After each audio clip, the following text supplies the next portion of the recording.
Hi, I'm Sam Norberg. Welcome to 52 Books in 52 Weeks, and today we're talking about book number 10, which I was reading To Do Before I Die. Sounds a bit grim, but that's the way it was. To Do Before I Die is a book based on the theory of a bucket list. So that's all those things that you want to get done before you kick the bucket, before you die. And while it sounds a bit grim, it's more about encouraging people to live life to their full. Something I really loved about this book is some things a little bit different. So one, there's about 100 stories in the book, but they're all submitted by different people. People who are talking about when they did something with their life, something that they'd always wanted to do or something that they dreamed of doing. So it's a book full of personal stories and journeys where they share something really important with you. And I love that way of thinking about a bucket list, thinking about people who've done stuff already and them sharing their experience with me.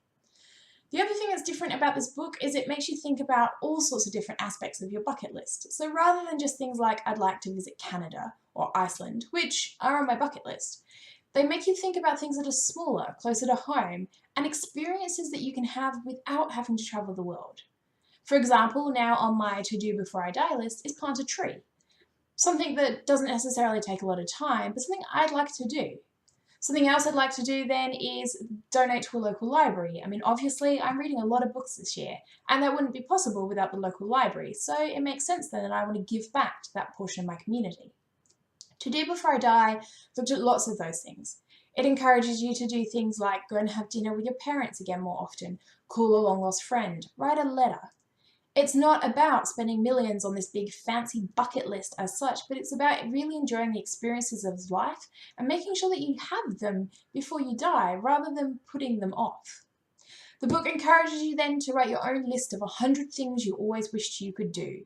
Anything from learning to tap dance to swimming with sharks to travelling overseas, it encourages you to fill your list of 100 things with as many things as you can think of as possible. Now, I actually found this a little bit difficult. 100 things is a lot of things, and as I was writing down, I found it starting to get more difficult once I got to about 30 or 40.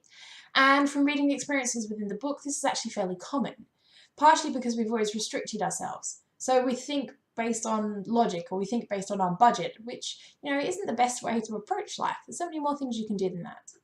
So there are lots of books like this, bucket list kind of books. This one called To Do Before I Die was really nice because it shared stories from people all around the world, stories from people who've already done some things, big and small.